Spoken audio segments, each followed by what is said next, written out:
Hello বন্ধুরা, তোমরা সবাই ভালো আছো আশা করছি। আমরা চলে আসলাম তোমাদের ইংলিশ ফর টুডে বইয়ের পেজ নাম্বার 4-এ। ওকে, আচ্ছা, তোমরা যারা ক্লাস 4-এ পড়ো তাদের জন্য সহজ করে আমি এই লেসনগুলো মেক করছি।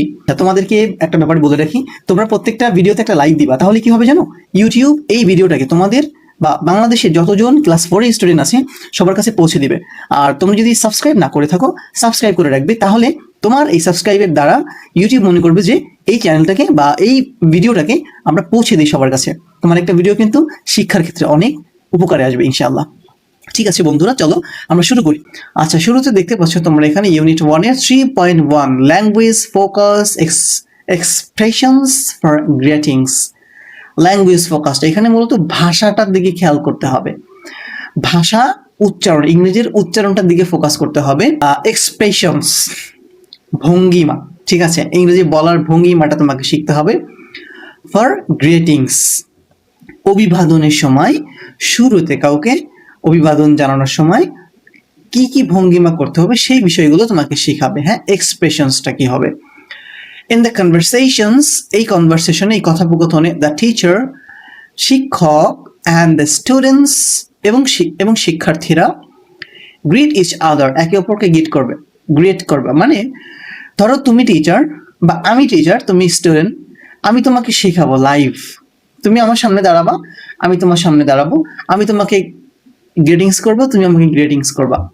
মজার বিষয় হচ্ছে কি, দেখো, at the beginning of the lesson, এই লেসনটা শুরুতেই এটা করে নিবে। দে ইউজড গুড মর্নিং, দুজনেই আমরা শুরু করব গুড মর্নিং দিয়ে, অর্থাৎ গুড মর্নিং স্টুডেন্টস, তুমি বলবা গুড মর্নিং টিচার, ঠিক আছে, এভাবে। কিন্তু প্রিয় বন্ধুরা, এইখানে যেটা বলা আছে সেটা হচ্ছে যে 3টা সময়ের কথা বলা আছে, ঠিক আছে। দেখো, এখানে প্রথমে বলা আছে ইন দ্য মর্নিং, সকালবেলা, আফটার 2 PM, 2টার পরে, ঠিক আছে, মানে দুপুরের টাইম, দুপুর থেকে একদম সন্ধ্যা পর্যন্ত। আফটার সানসেট, সূর্য অস্তের মানে সূর্য ডুবে যাওয়ার পর থেকে তোমরা কিভাবে গ্রিটিংসটা করবে। For example, in the morning, সকালবেলা, গুড মর্নিং টিচার, তুমি আমাকে ধরো বলছো বা আমি তোমাকে বলছি, ঠিক আছে, গুড মর্নিং, কখন, সকালে, গুড মর্নিং। ফর এক্সাম্পল দেখো, গুড মর্নিং ফ্রেন্ডস আর গুড মর্নিং সালমা, এভরিথিং হতে পারে। এবার দেখো, আফটার 2 PM, দুপুর 2টার পরে, গুড আফটারনুন। এখানে ধরো আমি তোমাকে কি বললাম, তোমার নাম ধরো রাফি, গুড আফটারনুন রাফি। এবার দেখো এক্সাম্পল আছে, গুড আফটারনুন ফ্রেন্ডস, রাহিম, সালাম or সালমা। আচ্ছা, আফটার সানসেট, সূর্য সূর্যাস্তের পরে, গুড ইভিনিং। এবার দেখো, আমি কিন্তু এখানে ডিসক্রিপশন বক্সে সুন্দর করে একটা লিঙ্ক পাবো, ওখানে সুন্দর করে আমি বলে দিয়েছি, যখন লিঙ্কে ক্লিক করবা এখানে চলে আসবে। দেখো, এখানে সুন্দর করে আমি বুঝিয়ে দিয়েছি। ইন দ্য মর্নিং, এই সকালটা বা গুড মর্নিং দিয়ে শুরু করতে হয়। সকালবেলা কাউকে অভিবাদন জানাতে গুড মর্নিং বলতে হয়। দুপুর 2টার পর থেকে সূর্যাস্ত পর্যন্ত বলতে যখন থাকবে তখন গুড আফটারনুন বলতে হয়। সূর্যাস্তের পর থেকে রাত পর্যন্ত কাউকে অভিবাদন জানাতে গুড ইভিনিং বলতে হয়, ঠিক আছে। আচ্ছা, আশা করছি বুঝতে পেরেছো। তাহলে আমরা এবার 4.1-এ চলে যাব, পেয়ার ওয়ার্ক। ফার্স্ট, প্রথমে get introduce to each other, একে অপরের সাথে পরিচিত হয়ে নাও। দেন, তারপর introduce your pair to the class, একটা পেয়ার, এক জোড়া, ধরো তুমি আর তোমার বন্ধু রাফি, দুজনের সাথে প্রথমে তোমরা সামনাসামনি দাঁড়িয়ে কনভারসেশন করবে। কনভারসেশন করার পর এবার যেটা করবে, দেন তারপর introduce your pair to the class, তোমার বন্ধু সম্পর্কে পুরো ক্লাসকে বলবা। যেমন, hello everyone, this is my friend Rafi.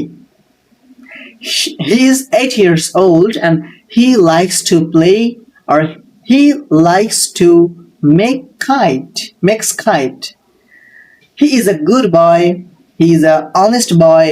মানে এটা তো তোমরা শেখোনি, জাস্ট ওখানে যেটুকু বলা আছে, ঠিক আছে, এইটুকু, জাস্ট এই সিস্টেমটা হচ্ছে তাই। প্রথমে বন্ধুর সাথে তুমি করবা, এরপরে বন্ধুকে পরিচয় করিয়ে দিবা, ব্যাস।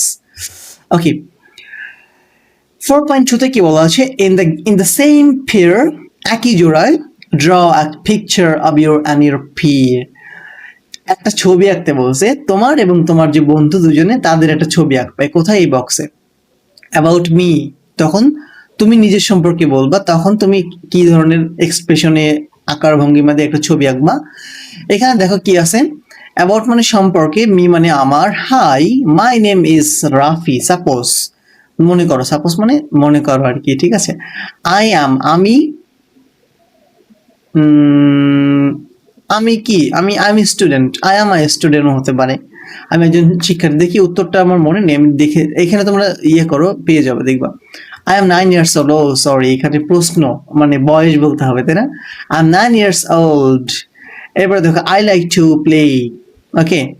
এবার তোমার বন্ধু সম্পর্কে যখন বলবে তখন হবে about my friend, hello meet my friend Rafi, she or he is 9 years old, he is in class 3 and he likes to make kites। ঠিক আছে, আশা করছি তোমরা পেজ নাম্বার 3 বুঝতে পেরেছো বন্ধুরা। ইউনিট 1 কিন্তু শেষ হয়ে গিয়েছে। দেখা হচ্ছে তোমাদের সাথে পরবর্তী পৃষ্ঠায়, অর্থাৎ পেজ নাম্বার 4 এ ইনশাআল্লাহ।